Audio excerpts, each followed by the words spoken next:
Ready Check Radio.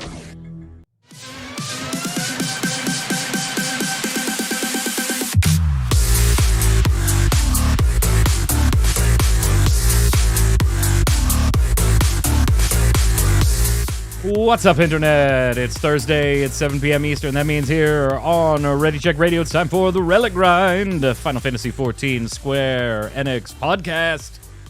We're going to be talking about 651 and some Fall Guys action and a bunch of other fun stuff. I'm your host, Mike Byrne, a.k.a. Magic Man. As always, welcome to the show. We're doing it live, twitch.tv/Ready Check Radio. Just as always, Thursday, 7 p.m. Eastern. Brief show note here. The next 2 weeks, we might have to change that up by either by the day or the time, just to let Tarkoth get acclimated to his new work and all that fun stuff. We'll figure it out this weekend. If you're following us on Twitter, you'll know when the shows are. Head on over to readycheckradio.com there. All the socials are in the upper right. You can follow us on Twitch, Twitter, Facebook, all that fun stuff. And if you're listening on Audible or iTunes or watching on YouTube, we appreciate it so much. Give a thumbs up, a like, a subscribe, a review, turn on those notifications, and you'll know everything. We appreciate the support. Joining me to go over all the fun stuff today, Mr. Chris Montoya, a.k.a. Tarkoth. What's up, boss? Greetings, programs. Not much, dude. It's a patch. We got a patch. We got some content. Yeah, we got a patch. Let's go. We got some content. Yeah. We got some content. Optimistics, thank you so much for the follow. Yeah. Thank you so much for the follow. Let me turn those disco lights on behind me just for a brief minute, and then we'll introduce our third host. Of course, you know him, you love him. Paul Berlin, a.k.a. Flynn. What's up, sir? Hello. This is weird. We're starting the show on the same day for once. I am not in the future. You are not, yeah. But we have got some falling to do. Yeah. For 1 week, well, I mean, depending on schedule, right? Yeah. At normal time, for 1 week, you get to do the show on the same exact date of the month as us. And then it all goes away this weekend. Yeah. When we observe the lovely time known as daylight savings time, where you get that 1 extra hour of sleep on one night, just so for the next 4.5 months you can live in total darkness. Oh, it's a good time was had less by total. all. I don't know. Oh, it's crazy. Yeah. It's not even during a week or a work day. No. It's like it's on a freaking Sunday morning. It's like what? Anyways, whatever. Yep. And it doesn't help anyway. Like, I know there's I always Arizona doesn't do it, right? So like they don't have daylight savings.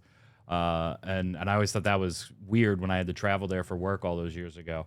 And I know a lot of states, like over the last 5 years, are like, we should really do away with this, dude. And it just never seems to gain any traction. I'm like, yeah, can we please do away with it? Please do away with it.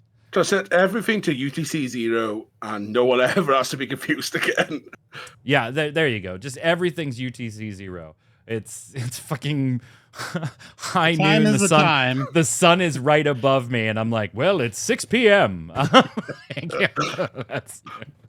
All of a sudden, everybody's going to bed here in the East Coast of the United States at 4:30 in the morning. I'm waking up at 2 in the afternoon. Doesn't matter. That's just the way it works. Now that we're all on UTC time. Hey, we did have a patch this week, but also to pick up where we left off last week on some things, All Saints Wake is back in game. So if you haven't done the Halloween, quote-unquote, event in Final Fantasy XIV, it is live once again. The rewards are kind of sucky this year, right? There's like the bats, the decor, the bat decor thing. Yeah. There's an emote. Yeah. And an emote, right? There's no minion. You can find out your magic wand, and that's it. If you want to know how Ark thinks about a seasonal event, is there an emote or is there a minion? Grade A seasonal event. If there's no minion, it's absolute trash. Yeah, I mean that's always been my MO on these things. Like that's never changed on these. Magnetic Ferret saying we might as well just change to star dates while we're at it. That's a good point. I like where your brain's at. And if we're gonna go that route, then currency needs to go away too, right? Yep. Like we don't need currency anymore, right? We all are just here for the betterment of the species. Do we have replicators for food? We got that, right? We could just do that. No more hunger. Yeah, they're 3D printers for food. It doesn't taste very good, and it's not very nutritious, and it'll kill you. But we can do it. We can print a broccoli sprout. We can do it all. Whether we survive through the other side. Right. It'll kill you. Did either of you do your All Saints Wake? I skipped through it just for the emo. Yep, same here. Unless it's a Rising, I don't care anymore. Yeah. After 9 years, it's the same thing over and over again. The broom mount. The broom mount is still one of my favorite mounts.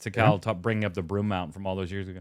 It is still one of my, and I know it's just like an optical illusion because the size of the mount, like the actual design of it. Oh yeah. I know. There was a long period of time where I'm just like, you will never convince me that the broom mount isn't the fastest mount in the game. Oh yeah. You just felt so speedy, right? I feel that same way about the Nearpod. It's like the smaller the mount is, the faster it feels. That whale mount that we all paid money for, that's the slow. Yeah. It's only taking up enough space for 6 freaking mounts, but I'm like, this is the so one I slow. The one I love is from A4, the little Omega 4, the little airship from Malacanassus. Yeah. Not Malacanassus, the painting moss. Just laughing feels so speedy because it's so tiny. Takal says, to this day, I'm convinced Behemoth is the slowest. It's got like that slow ass animation, right? Where it's just like trying to gallop in air. Yeah. Yeah. Back in the day, though, that was a boss mount, right? Like that was, you were a baller if you had that mount. I've still got a picture from just before Heavens were launched of about 200 people around the Mordona Aetheryte, all on Behemoths in a circle. Yeah, that's like harkening back to the Gubu wall, right? From version 1.0. Speaking of, like, that's another mount that was like, it's still cool back now, but like the veteran status mount. Sure. That's a cool one too. The arm. Yeah. No. It's a Gubu, isn't it? It was a special version of it. Now I'm gonna have to look it up. See if I remember. Yeah, it's the non. Oh, you're talking about like if you were a version 1 veteran, not the. Yeah, what's that term called? Legacy. Legacy. Yeah, Legacy. Yes. Legacy. Anyway, broom mount, fastest mount. But soon. I think that's what we've narrowed that down, right? Broom mount, fastest mount. Hey, 6.51 came out 2 days ago. Small patch. Has a few things definitely worth discussing in there, though. Sure. Legacy and the Sylphs. Yep. Let's talk about the Fall Guys promotion first. The Fall Guys collaboration. Yes. So when this was announced at FanFest Vegas, right, Tark, we thought, okay, that's funny. That's cute. Okay. And there was something that was said on this show that when we reviewed that, we're going to come back to, because I think it does warrant talking about. But we all kind of went, that's cute, but come on. Like, what a weird crossover. And in Fall Guys, they got like the different outfits for the Fall Guy beans and everything like that. So then the event goes live, and you can go in Final Fantasy XIV and go to Blunderville in the Manderville Gold Saucer and take part in Fall Guys style competitions, running through an obstacle course and trying to win 3 consecutive things to get the crown at the end. You'll gain some currency each time you participate, each time you win a round and make it to a subsequent round, and also a big payoff if you manage to get the crown and be the victor at the end. All the prizes, they range anywhere from about 200 of the currency to like 410 of the currency. There's a bunch of things. There's a bunch of different cosmetic glamour items. There's an emote. There's an orchestrion roll. There's a mount. There's 2 minions.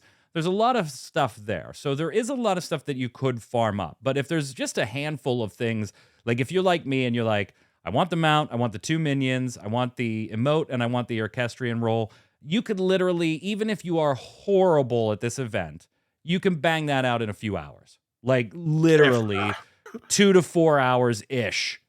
And you will have all of those. If you want to get everything, then yeah, it is going to take you a little longer. I don't care about the glamour and the other items and things like that. So I'm going to say this. What did you think the first time you ran one, Tark? We kind of laughed at this initially, but now that you're actually in the event, what are some of your thoughts? I think it's a blast. It's got limited, potential. I like that they rotate the first 2 rounds to alternate things. I don't think there's anything more than 2 different round 1s and 2 different round 2s. Round 3 is static as far as I can tell. But I've been having a blast with it. I think it does miss a little something when there's no collision detection between PC player characters. So you can't bump anybody off. You can run through each other. It's fine. It's whatever. And I think that's one thing that Fall Guys, it was kind of endearing, is you could bump someone off or bump someone into a obstacle. So that's just not here. Also, the server tick / hit detection with some of these things are actually just stupid in the way that it's implemented. Super sketchy. That was the thing that I said I know we are going to come back to. Because when this was announced, we said, can you imagine them doing Fall Guy courses in 14? The architecture is going to make some of those things so frustrating. And it does. It does.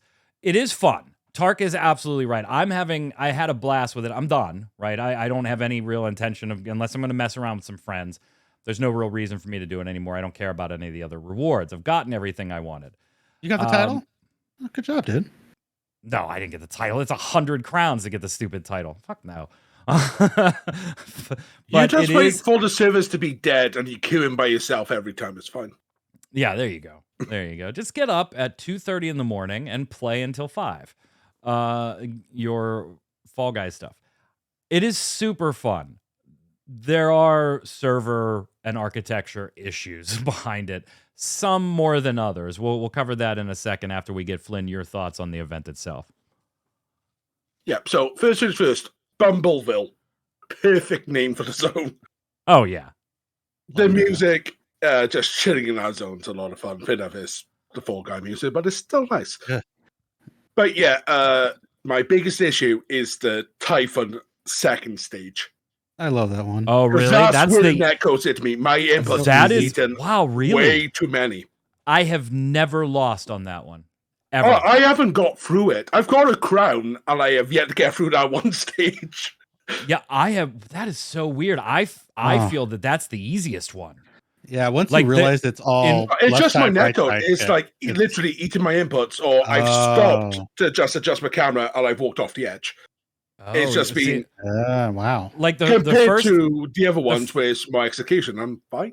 The first one, sometimes I win, sometimes I lose. Whatever. The second one, if it's Typhon, I have never lost on that one. I always make round 3 if Typhon is round 2 and I made round 2. In round 2, for me, I hate when it's the pick up the gems and take them to the 3 things, and I have to take the red gem. The red gem, it's not the fists that come up. The things that go side to side, you will never convince me that those hitboxes are the right size. Yeah. Ever. I have been so far past one of them before it even starts moving, and I still go flying. So I'm like I'm a coin toss on the crystals one. But Typhon, that's funny that I hear you haven't. I have never once lost on Typhon. Yeah, that's the only one I struggle with in terms of input. Other than stop the cursor to move. I hate that they've slowed that down. Because I'm used to it being fast. And every other instance we have of the spinny mouse cursor, it's fast, it's now slow, and it throws me off. I will tell you, in the first the first race, right, in round 1, I absolutely cannot stand the segment, and again, it's only in one of the 2. The segment of the swinging balls, the yo-yo, and your character spinning. Sorry, the spinning top. Yeah, I cannot stand that one. Like, as soon as I see that come up, I'm like, I don't even want to play this. Like, I hate that segment. My least 2 favorite are in the first one with it's the spinning cursor, not the spinning top. I'm fine with that. Yeah, and then you hold to lock in that direction. Yeah, you lock in that that's direction. what I'm on about. Let it go. Yeah, that's the one Flynn. That's the one Flynn's talking slow. about. I don't mind that one. I hate the spinning top one.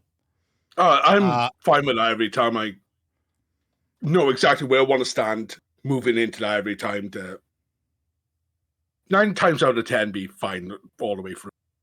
Yeah, I kind of just take the attitude of I'm just going to go straight. I'm going to time this and go straight. And if I don't make it, I don't make it. Fuck it. I'll play again. Go ahead, Tark. You said there were 2 that you don't like. The second one, and this really showed me that the server architecture is just not where it needs to be for this type of gameplay, is in the third stage. You're going for that crown. You got the left to right bomb drops from Yojimbo, and then you have the purple panels that are coming down, and you got to dodge those too. Well, when you get stunned before the purple panels even come down to where you are, you know something's wrong. Yeah. It's so honestly, so I thought my first few times through it, I was surprised at how well it was working. I did not have any noticeable problems on my side until the first time I got that round 2 crystal delivery one.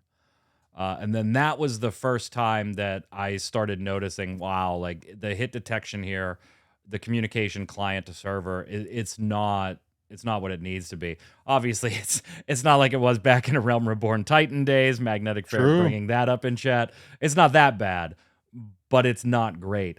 I will say, though, for all of its little flaws here and there, at least in my personal experience, I know some have had worse experiences. A lot of that is going to do with your connection, so your mileage may vary. I'm actually pleasantly surprised at how well this event works in 14. I really am, Flynn. What I really like is the spectator mode. You being able to run around the stage. Yeah. So you can't be hit by the obstacles, but you could go around. So if you're with a few friends, you can just chill somewhere and just watch. You said something that just brought something I absolutely like. I will deal with every bit of server lag this has. Something I absolutely hate about this event. If you are out on the first one, I can't fucking leave until the second one starts. Oh, yeah, that's it's like, come on, let me out of here. I have lost. I can't leave. If you want your reward, and you go through the whole, like, 16 people qualify, like, you could obviously leave before that if you want to. You just exit out. But if 16 people qualify... Duty quit. It's a duty quit.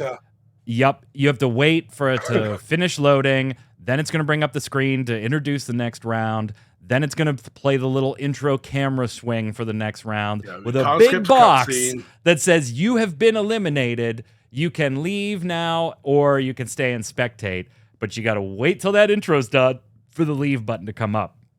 I hate that design. Give me the leave button as soon as I'm eliminated. And if I don't make it in time, fine. Then I'll watch the intro. Yeah, fun fact, if you're on a controller, you can actually tab to that leave button, so as soon as... in the background, it's visible, you're gone. You still have to wait, but you're up to a bit faster. But all in all, Tark, pretty surprised at how well it works. Yeah, and it is enjoyable. It is enjoyable. I've gotten 2 crowns, so I'm like, yay, let's go. I'm not. Well, you have more crowns in Final Fantasy XIV than you do in Fall Guys now. No, that's not true. Actually, that's not true. Are you sure? I think I got like 4 or 5 before I stopped playing Fall Guys.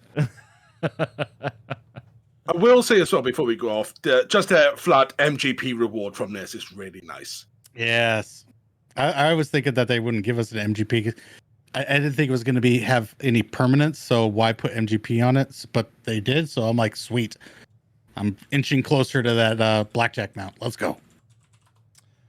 Yeah, as far as the event itself, you will have until December 31st. So it is here for basically 2 months. You have till the end of the year to farm up any of the rewards that you want. So plenty of time.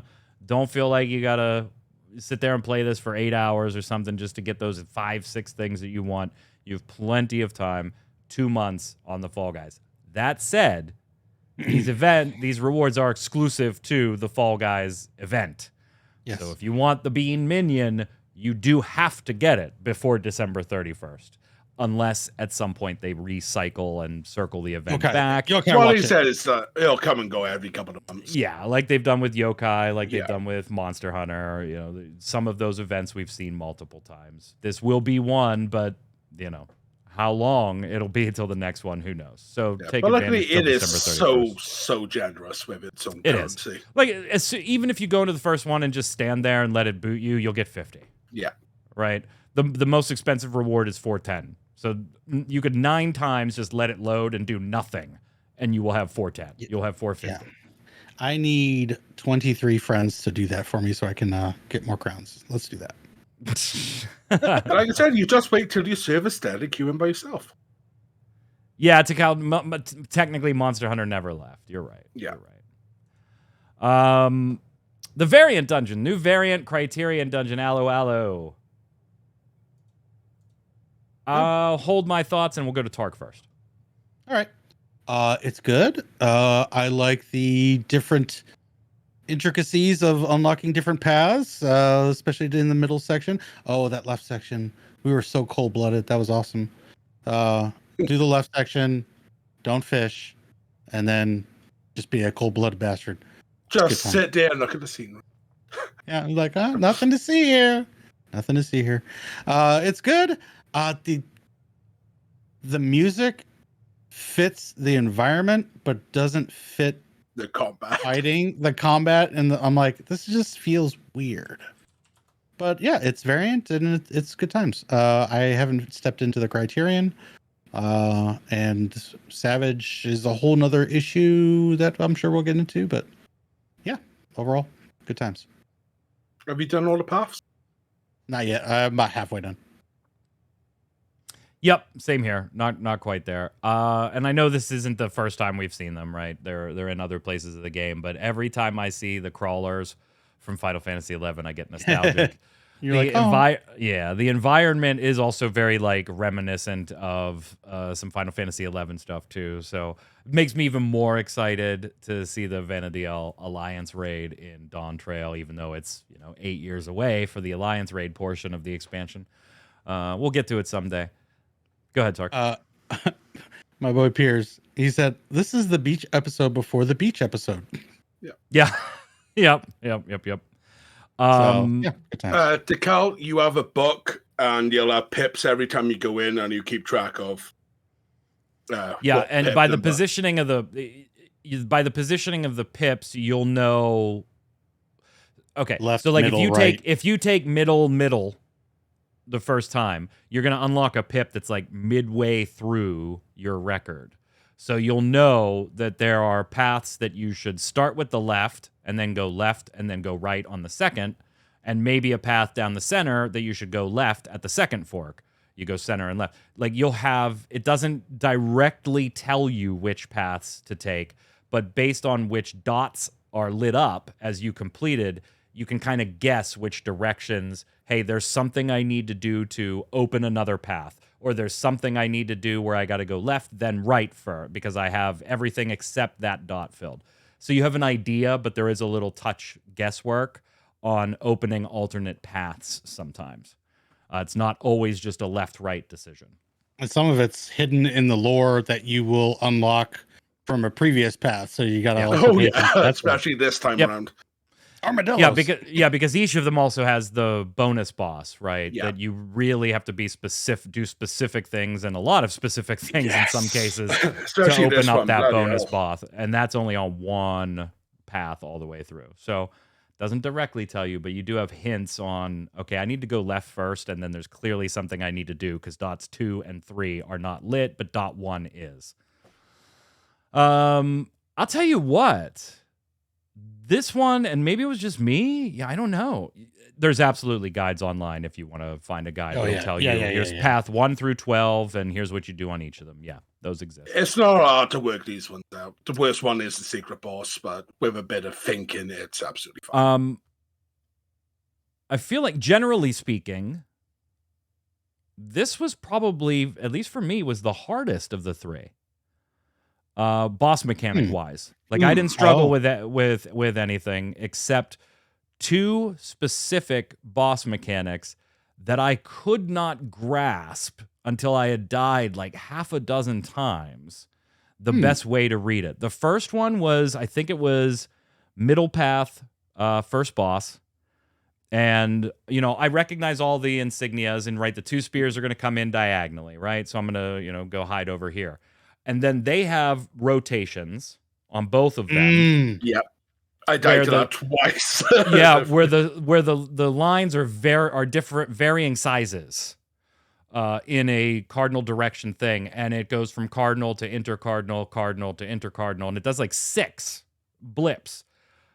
It took me probably about 3 or 4 deaths there to really through those deaths, I had 1 or 2 that I just luckily like pop cooldowns in the right order and survived. But to really go, okay, now I know how to beat that mechanic every time, I probably died like 4 times. The second one was, I think again, it was a middle path final boss. Which mechanic was it though? Was it the Mustadio and it rotates?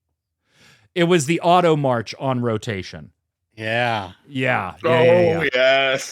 Yeah, I think I died twice to that before I was like, what is... Okay, now I got you. Because I didn't actually like the icon that they used for the rotation thing. Because it has like 3 things going on it, right? Like one is the 3 arrows at the bottom showing you which direction. Then there's the die flash in the middle. And then there's something in the upper left of it too. I don't remember off the top of my head that it was. The rotate. Yeah. And the flashing arrow. Yeah, the one thing, flasher. And I was like, what piece of this? Like, I get what the die is doing. It's a countdown. Like, what piece of this am I supposed to fucking be looking at to register this quick enough? Because there's so many pieces in this little thing. So I had like 6 total deaths across the entire variant dungeon the first time through. Where I was like, you know what? Cool. Good on you, game. Like, I actually had to, oh, shit. All right, now I got to get back there and try. Yeah, I had to think about some things. But I never felt like any of it was unfair. Like, I just felt like I'm not understanding what they want me to understand. I may have to just eat a death here and watch what happens. I always go into these first solo, always. So it's just me and my black mage self. I really enjoyed this one so far. I'm about halfway through the paths too. I don't have any of the minions yet. I haven't gotten a single one of them to drop. It's making me sad. Yeah. I'll have to tell you my luck in a sec. Go for it. Oh, so me, my great friend in chat, and British Bad Drippies hanging around. We went in day 1 as a trio. We did 7 total runs. Only ended up with 5 battles because we mashed some stuff out. I ended up with 4 of the bird minion and 2 of the other minion. There you go. Mail those all on over to NA. Let's go. It was quite silly, but yeah, as of an hour and a bit ago, I've done all the paths. Nice. The secret one got was your mount. Yeah. I said the boss on the right probably made me laugh more than any other boss in this game. The second one. The push up in the air and landed mechanic, just because of the sound effects, I would just go on every time. The middle last boss made me laugh just because of the name of it, and I was making the jokes.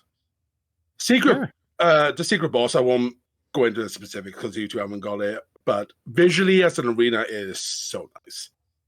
Interesting mechanics and a lot of needing to think about where to stand in that one. But I have to hand it out to our boy Matt. Yeah, completely obsessed with fish. Yes. Tark, you wanted to bring up Savage for this one. Go ahead. So Savage, the normal Savage, or the normal Criterion, I think is a great piece of content. I've cleared just the first one, and I can't wait to dive in with my small 4-man static group to do the second and the third one. But I just think that even with the new rewards, let's just say the new rewards are cool, but they're strictly glam because it's not horizontal progression like we were talking about. Because if you want to get that, you have to do the raid still for the time being. Yeah, well, until they unlock the weapon coatings in hunts, but it's weird. Why can't you just give the weapon? It totally boggles my mind. I don't get it. Yeah, that was weird reading the patch now. Not too much else in there in the patch. Splendorous tools, you know, some miscellaneous hairstyles, stuff like that. I will defer to either of you on the new PvP arena, the new Crystal and Conflict arena. I have not. I went into Crystal and Conflict a couple times. I have not gotten it yet. So you haven't gotten Red Sands. Okay. Not yet. So bring that back as a future show update. 651, yeah, pretty dope actually. For a .1 or .01, I mean, there's plenty to do actually. Because it's repetition content, you know, repetitive content, but it's content that you actually want to do multiple times. The Fall Guys stuff, the variant dungeons and whatnot. Yeah, the rewards still got to get better. Obviously, that is something they've talked about. We knew it wouldn't change too much for this one in particular, because this was likely done and in the bag when they said, hey, we hear your feedback. Something we'll have to watch for in 7.0. Any other 651 thoughts you want to leave with, Tark? I mean, overall, it's pretty chill. It's nice to get a little bit of content kind of dripped in, especially when we have such a long drought ahead of us. But I'm looking forward to the last part of Manderville and the 16 crossover. That should be fun. Flynn, any final 6.51 comments? Yes, but also include a bit of 6.5. I am now officially done with Margaret. Really enjoyed how that played out, the story. Nice. In terms of 5.1, I have started my minor relic. And the story between Granult and Rowena, I'm enjoying as an alternate universe of Geralt and Rowena. Not seeing they got a happy ending happening, at least somewhere in the multiverse of 14. Check out this little image. This is from Fronto on Tonberry. This is the Catboy Brigade, the Speedo run. 24 Catboys finishing some 24-person Alliance raids back-to-back, the three-peat. And they got a chance, Games Radar reached out to talk to them about it. I just love that stuff like this happens in our game. Like, where else? Images, one Makoti letting the squad down. He's in shorts. Yeah. And another one has a shirt on. A couple of them have shirts on, yeah. But it is the Makote Speedo Boy runs. And you know what? You're probably playing the right game when that kind of stuff happens. Why not? It's Why fine. not? I'm sure they all tried to, you know, blow them laying a kiss and get daggered. So good times. Sorry, before we carry on, just remember this from the Fall Guy stuff. Have you seen how the head glamour items God, are from you Vieira? just went like way back. It's because of this image. It's just Tommy all the way back. Good Lord, man. Are you serious? Are we starting over? Are we starting the show over? Let's start the show over. Hold on. Let me cue this up. Just kidding. We're not starting the whole show over. Greetings, program. So, what do you want to say about the first damn thing we talked about tonight? Go ahead. So, yeah, Vieira, how they wear the hats are stupid and utterly lazy. So, every normal race wears the one hat, you know, with the bean hand sliding down completely over the head. Like Tark's wearing this hat. For Vieira, it sits in between the ears and it looks stupid. And that's it. I'm your host, Mike Byrne, a.k.a. Magic Man. Joining me today, Chris Montoya, a.k.a. Tarkoth. What's up, Tarkoth? What's up, dude? It's just a two-man show now, right? Right. I just want to go back real quick. Okay, probably a Criterion thing, a Savage thing, maybe. Well, on the Fall Guys, get the fuck out of here. Back to Fall Guys. That was 45 minutes ago. Hey. That's so stupid. Susan Calloway, right? Known, at least the largest part known for this community at Final Fantasy XIV. Obviously a vocalist who very talented and does a whole bunch of other things. But you know her from Answers and from Dragon Song and Revolutions, but probably Answers, right? Like that's probably the one. Yeah.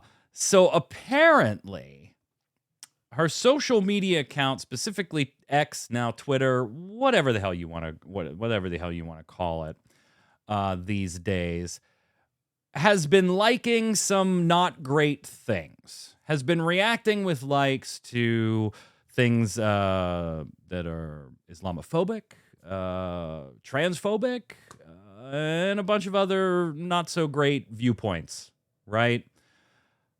Now, here's where things get a little weird, okay? You know, you might have somebody just, that's their viewpoint on things, and so they like those things. Well, not really the case, question mark. Because Susan Calloway claims that her social media account was hacked. Okay, it happens, right? I've had stuff hacked. You've had stuff hacked. No problem. You try to get it back. You call, you do the emails, you do whatever, change your passwords. You do the whole thing. But here's the problem. Fans also noticed that during the same time the account was liking these items, liking these other tweets or posts, they were also posting themselves with normal day-to-day Susan Calloway type business. Yeah, as things that kind of thing happens while you're hacked. Right, so that kind of means, okay, you had to have A, been hacked, but B, they didn't do anything that would change your access. So after that news started breaking, KupoCon announced that Susan Calloway will no longer be a guest at this year's festivities for Palm East. Now, it wasn't exactly clear whether Susan reached out to KupoCon and said, hey, I'm not going to be there, or KupoCon said, hey, Susan, don't come. Like, we don't know the particulars there. KupoCon just tweeted saying, today has been a troubling day. Excuse me. Today has been a troubling day for the Final Fantasy community. In light of recent events, we announced that Susan Calloway will no longer be attending our upcoming event in Toronto. We'll do our utmost to secure another guest in time for Palm East, but it may be difficult due to the time constraints. We urge the KupoCon community to prioritize kindness during this difficult time. We appreciate your understanding as we continue to thoroughly investigate this matter. Now, also of note, though, is that while Calloway was claiming the Twitter account was hacked, the community manager for Susan Calloway jumped on Twitter to defend Calloway, saying that they were working with Susan to better secure her account, but then later said that they lost their position as community manager and said they were advised to not make a statement. This is all just so convoluted. Then the community manager said that they didn't have control over Susan Calloway's social media accounts, leading one to reasonably ask, what the hell do you do as Susan Calloway's community manager then? If you don't have access to her social accounts. So it got all very, very weird, right? Well, today, Susan Calloway penned a letter on her personal website. I would assume her personal website is not hacked. This is clearly a hacked letter. Yeah, it says a letter to my friends and fans, and I'm not going to read this entire thing to you. If you want to check it out, susancalloway.com/letter-to-fans, and you can check that out. She reiterates that my account was hacked, and they've been liking some offensive and controversial posts. Sorry for the confusion. You know, if this triggers you, I totally understand. We all get triggered sometimes. This is not in line with who I am historically. Like all the things you would expect somebody in this situation that didn't have these types of views to say in this situation. But one thing is glaringly absent from this letter is an explanation, at least to me, right? Maybe this letter satisfies one of you two. But at least to me, there is no real explanation here of, okay, if you're hacked and somebody's liking controversial stuff, you know, that's a nice way to get a prominent figure in trouble, right, publicly, is to go like a bunch of offensive things on their account. Totally get it. But how was this happening at the same time normal Susan Calloway tweets were going out? You know, she does a lot of stuff outside of Final Fantasy. She also does the Distant Worlds concert, so even though she may not have sung something recently in-game, she still performs these songs in the context of Square Enix sponsored events. I don't know. Like, she says, to those who I support and love all people from all walks of life. I'm not anti-anyone, especially those in the more vulnerable communities like LGBTQ. I am for you. I can only imagine how hard your journey has been. I have friends from literally all walks of life: trans, gay, straight, right-wing, left-wing, moderate, young, old, religious, not religious, and everything in between. no matter what country, nationality, or social group, I believe we all have a fundamental right to be treated with love, respect, equality, and dignity. Which really, the sentence sounds an awful lot like, to me, like, oh, I have plenty of black friends. Like, it's just, take it for what it's worth. She's in a position where if this is exactly what she portends it to be, it's unfortunate for her, right? But I do think there are still other little questions that have to be answered if this is what you're going to say happened. It's one thing, I think, to be a celebrity, whether that's like film and screen or, you're a big YouTuber or a big streamer or whatever, have some celebrity and have some of these views, right? I will fight to the death for your right to have those views. It doesn't mean I have to agree with those views. And it also doesn't mean that you are immune to repercussions for having those types of views, right? Say nasty things. People you work with may not want to work with you anymore. And that's just a natural result of, hey, you have the right to feel the way you want, Tark. And if you don't like a certain group of people, you are totally within your right. You need to leave them alone. No hate speech, stuff like that. But you can have those personal internal feelings all you want. I also have the right to say I don't want you on the Relic Grind anymore because I don't agree, right? That's just the way this works. Yeah. That's just the way this works. I personally like Susan Calloway from a professional standpoint, her work. That's all I know her. I don't know her personally. I've seen her live with Distant Worlds. Beautiful, amazing voice. Same thing with the work here. But I feel like there is something missing from this story or something missing from the explanation, and I'm not okay with that portion. Flynn, I think we'll go to you first. Yeah, while you've been talking there, I've reread the set about 3 times. It just screams corporate speak. It doesn't feel like anything other than I need to hit on all the points to say I am not what this is claiming to be.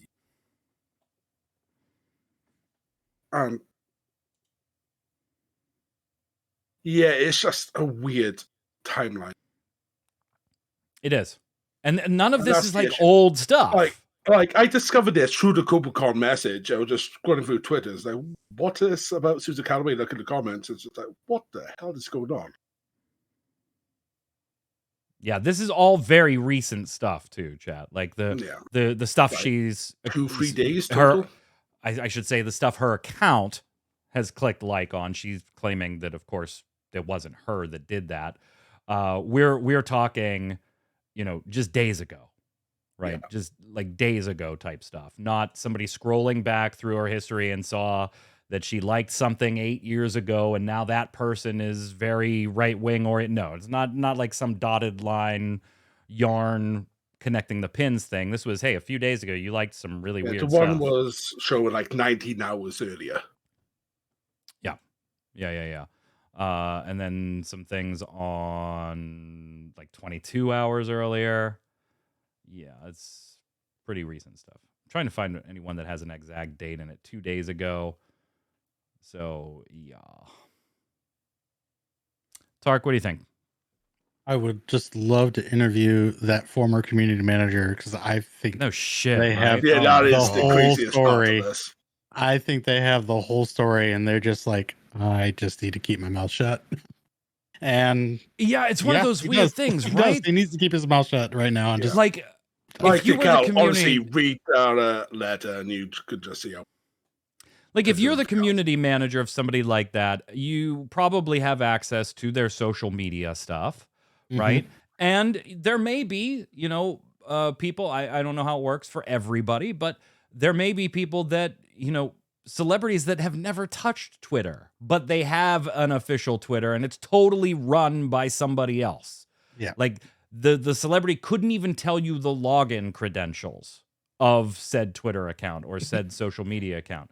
I don't know if that's the case in Susan Calloway's point of view or in situation, but that is the case in some celebrity situations at least.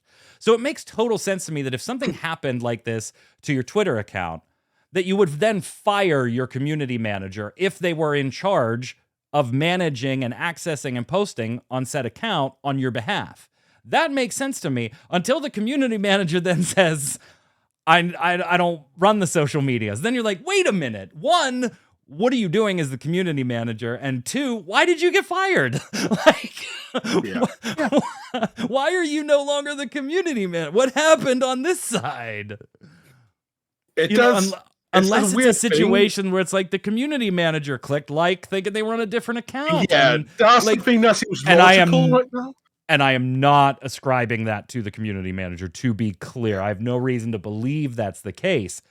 But why did the community manager lose their job specifically if they had no access to said social media accounts or weren't managing those accounts? Yeah. So weird. And how could those then likes be attributed to Susan Calloway's accounts if they had no access? It's just so weird, and I want to know more. It is very bizarre, very bizarre. Other social media of Susan Calloway's has also since been totally closed down.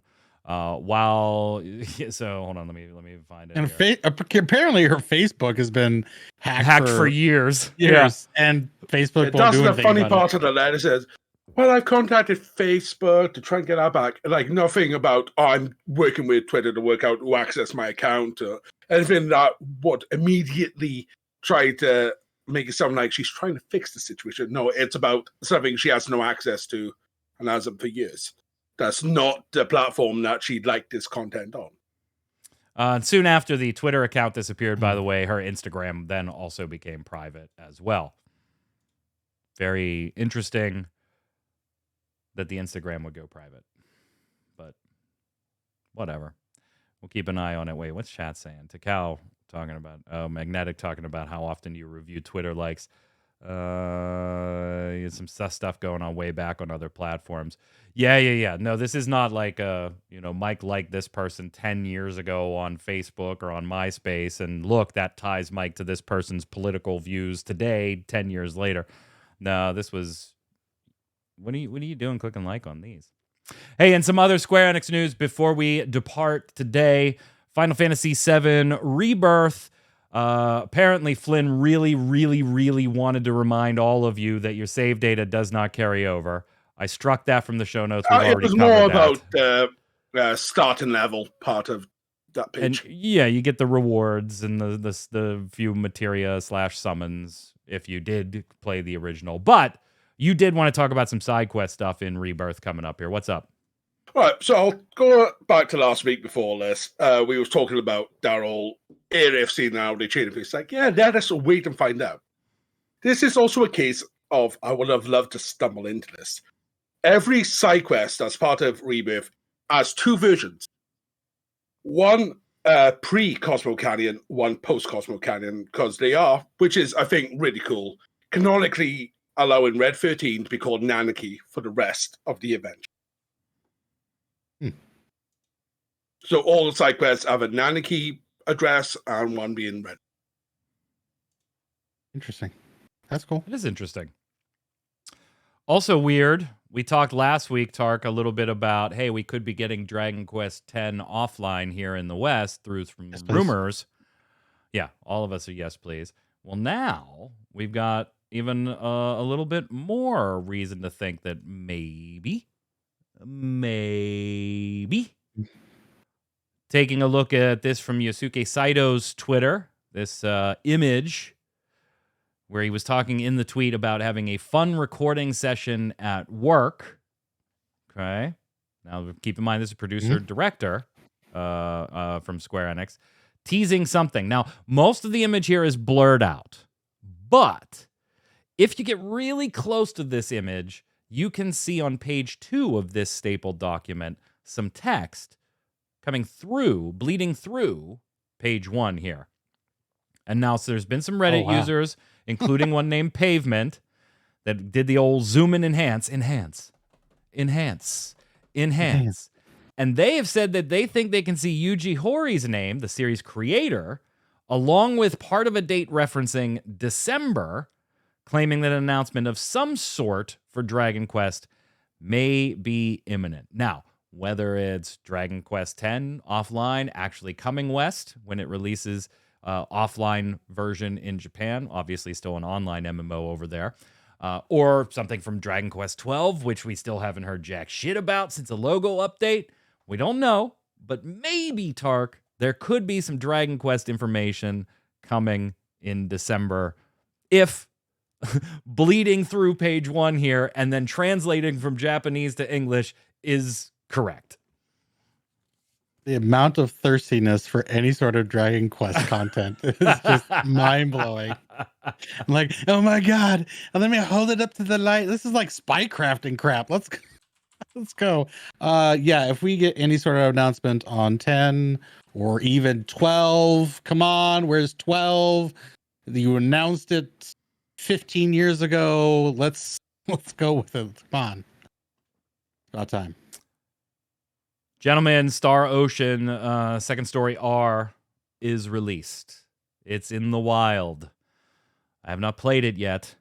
I need to get it. But I have purchased it. Currently sitting at an 86 from the critics on Metacritic with 19 reviews. That's on the PlayStation 5 version. All versions coming in right in there. PC at 85, PlayStation 5 at 86, Nintendo Switch at 87.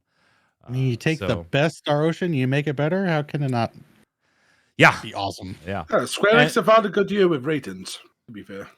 Game Rant put out, before we finish up here, a list. We're not going to go through it the way we do on some. I just thought it was kind of neat, and I wanted to see if there's anything you would add to the list is all we're really going to do here. The 8 weirdest Square Enix games of all time, courtesy of Game Rant. Tristan Jerkovich is the author. 8 is Evo Search for Eden. 7 is World of Final Fantasy. 6 is Fortune Street. 5 is Kingdom Hearts. I think you're kind of reaching on that one, but it was a risky, weird game when it came out, the very first one, right? So, okay, fine. Number 4, Nanashi No Game. 3, The Third Birthday, which is technically the third Parasite Eve game, for those of you that don't know. 2, The Quiet Man, and 1, Square's Tom Sawyer on the NES back in 1989. Of note on this list, gang, the only 2 that I thought, Kingdom Hearts, okay, fine. I can see what you're doing there. It was weird and experimental when it came out back in the day. I remember stocking it on the shelves the day it came out in Best Buy. I was working there at the time, and I was like, what the hell is this? World of Final Fantasy, I don't think that's really all that weird. In fact, I would really love to see a second one of those games. But is there anything here that, Tark, you thought, you know what, they missed an opportunity for a title? Mother or Earthbound, it comes to mind. Like, that game is just bonkers. Is that Square Enix? Well, that's not Square Enix, though. That's not Square Enix? Are we sure? No, that was HAL Laboratories. Oh, my bad. Okay. Yeah, Earthbound is HAL Laboratory. The only other thing I was thinking of is The Bouncer, which was just a weird freaking game. Yeah, that is, and it's a bad one. It's a bad one. I enjoyed The Bouncer. No, come on. The Bouncer is awful. Well, I haven't played it in forever, so it is a case of my brain from years ago. Flynn, anything missing from this list? If you're going to go weird, Murdered Soul Spec comes to mind, and the Dragon Guard stuff. Anything near related, it's all weird and wonky. Especially Dragon Guard 1. Come on, you fight a giant baby over Tokyo. How could you not have that on weird Square Enix games? I mean, fair. That's fair. Platinum games. I can see that. Yeah, the old Yoko Platinum Taro game is stuff. just weird. Yeah. It's just a weird guy. Let's head over and do Love It or Leave It.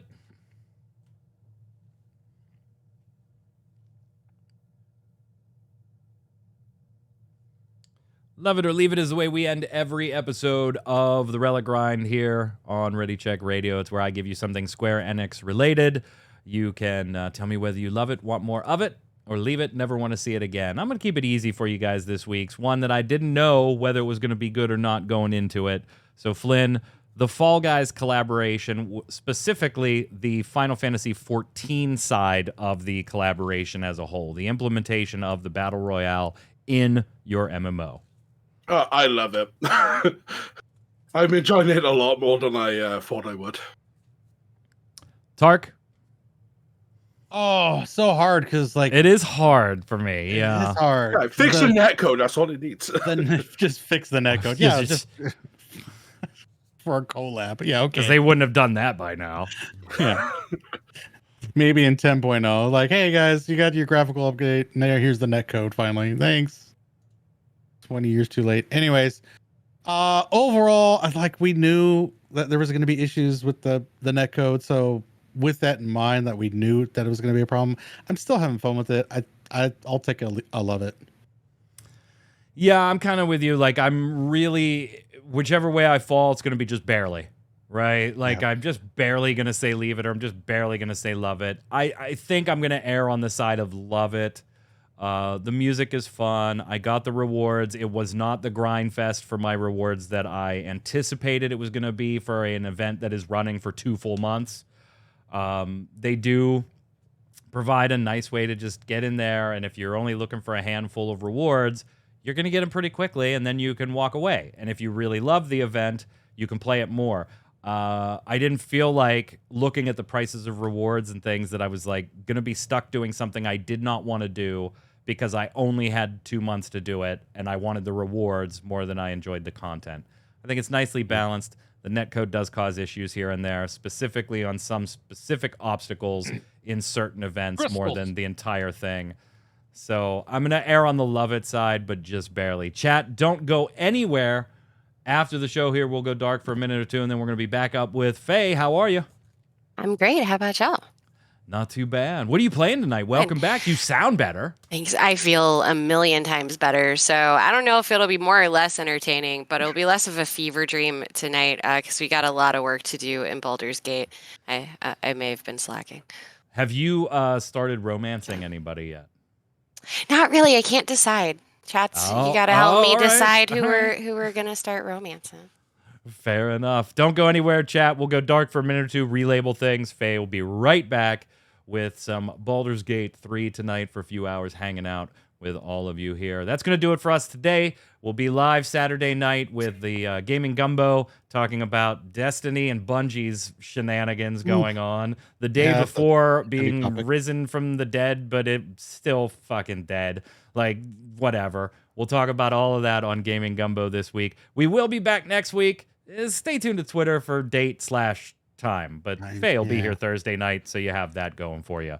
Until then, Paul, whenever that happens, where can everybody find you? You can find me over on Twitter at Flynn_Lowlight. You can find me everywhere else out within Crisis or within Crisis Podcast. Tark. Twitch, Twitter, YouTube, all at Tarkoth Gaming. Playing Final Fantasy XIV when I'm not working. And then Saturday nights, hopefully, we can get a stream update and we can play some God of War this Saturday. I'm Mike Byrne. You can follow me right there at Magic Man 1, but more importantly, follow at RC Raideo. And you'll know every time we're going live with a podcast, streaming games, hanging out, playing some Final Fantasy trading card game, or more. Until next time, gang, stay safe. We'll see you on the servers. Later.